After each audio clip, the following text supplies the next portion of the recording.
नमस्कार दोस्तों, चलिए जानते हैं बिहार की फटाफट 25 बड़ी खबरें को सिर्फ 10 मिनट में। लेकिन उससे पहले आप इस वीडियो को किस झहक से देखते हैं, हमें कमेंट में जरूर बताइए। दोस्तों, दिल्ली की राउज एवेन्यू कोर्ट में आज होगी सुनवाई। लालू, तेजस्वी समेत 9 हैं आरोपी। दिल्ली की राउज एवेन्यू कोर्ट में आज 16 जनवरी को लैंड फॉर जॉब मामले में सुनवाई होगी। बता दें कि 23 दिसंबर को इस मामले में सुनवाई टाल दी गई थी। एक आरोपी पर केस चलाने की अनुमति नहीं मिलने के कारण सुनवाई टली थी। इससे पहले 30 नवंबर को भी केस में सुनवाई नहीं हो पाई थी। इस केस में लालू परिवार के 5 सदस्य आरोपी हैं, जिसमें लालू प्रसाद यादव, राबड़ी देवी, तेजस्वी यादव, मीसा भारती और हेमा यादव शामिल हैं।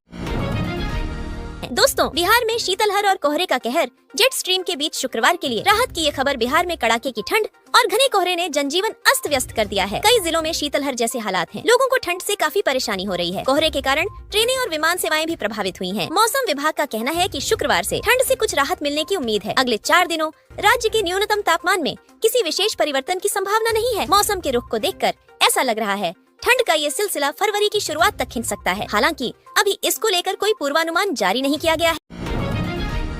दोस्तों, बिहार में सोन नदी पर अब 2 और पुल होंगे।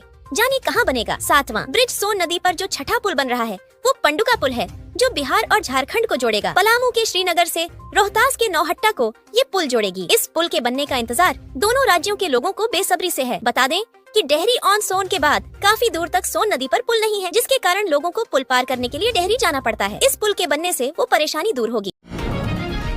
दोस्तों, मुजफ्फरपुर से पटना जाना हुआ अब और भी आसान इस बाईपास के निर्माण से मिलेगी सुविधा। हाजीपुर मुजफ्फरपुर के बीच बन रहे बाईपास के निर्माण को लेकर भूमि अधिग्रहण की प्रक्रिया पूरी कर ली गई है। इस बात की जानकारी जिले में संचालित परियोजनाओं की समीक्षा बैठक में दी गई। बैठक में बताया गया कि बाईपास निर्माण के लिए अधिग्रहित भूमि मालिकों को मुआवजे की राशि का भुगतान भी कर दिया गया है। ऐसा माना जा रहा है कि अब इस सड़क के निर्माण में तेजी आएगी।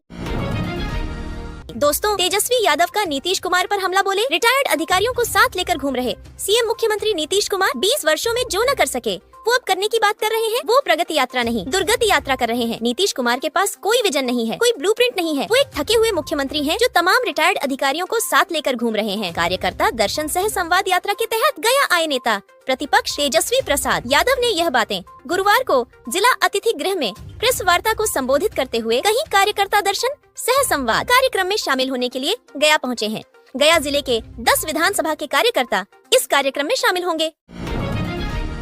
दोस्तों, बक्सर के पांडेय डेरा से व्यवसायी का अपहरण घटना के बाद इलाके में मचा हड़कंप। सीसीटीवी खंगाल रही पुलिस। बक्सर जिले के चक्की थाना क्षेत्र के पांडेय डेरा से बुधवार को एक युवक को हथियार के बल पर अपराधियों ने अपहरण कर लिया। इस घटना से परिवार के लोग दहशत में हैं। घटना की सूचना पर पहुंची पुलिस ने आसपास में लगे सभी सीसीटीवी को खंगाल रही है। बताया जा रहा है कि चक्की थाना क्षेत्र के श्रवण पांडेय पिता विनोद पांडे चक्की के पांडेय डेरा के रहने वाले हैं। वे कुछ दिन पूर्व तक मिठाई का व्यवसाय करते थे। वर्तमान में वे अपनी कार खरीद कर चलाते हैं। दोस्तों, जमीन मालिकों के लिए बड़ी खबर। अधिग्रहण और सर्वे के लिए सरकार ने जारी की नई गाइडलाइन।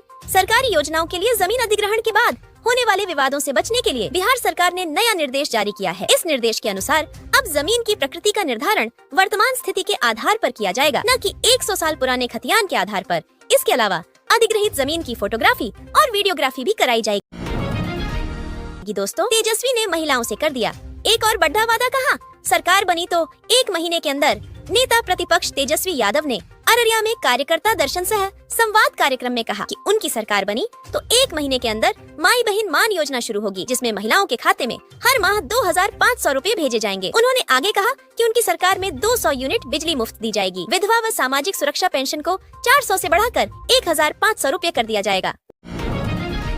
दोस्तों, डेडलाइन पूरी होने के बाद भी सरकारी दफ्तरों में नहीं लगा स्मार्ट प्रीपेड मीटर। सामने आई ये वजह।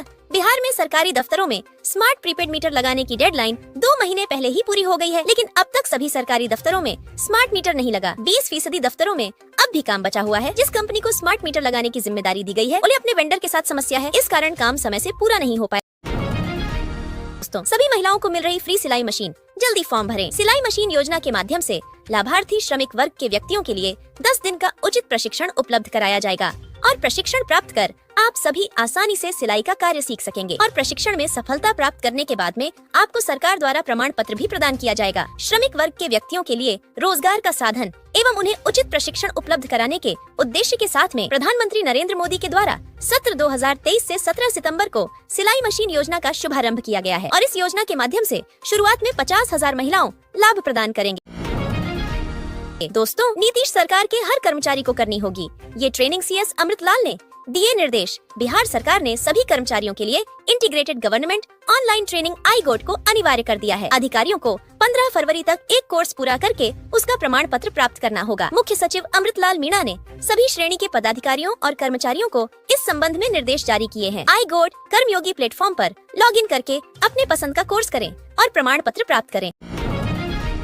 दोस्तों, बिहार में चुनाव से पहले मांझी ने बढ़ाई एनडीए की टेंशन रख दी। इतनी सीटों की डिमांड बिहार में। विधानसभा चुनाव से पहले केंद्रीय मंत्री और हम पार्टी के संस्थापक जीतन राम मांझी के बयान से एनडीए की मुश्किलें बढ़ती हुई नजर आ रही हैं। जीतन राम मांझी ने आगामी चुनाव में अपनी पार्टी के लिए 20 सीटों की मांग की है। इसके साथ ही ये भी कहा कि उनकी पार्टी के कार्यकर्ता 40 सीटें चाहते हैं।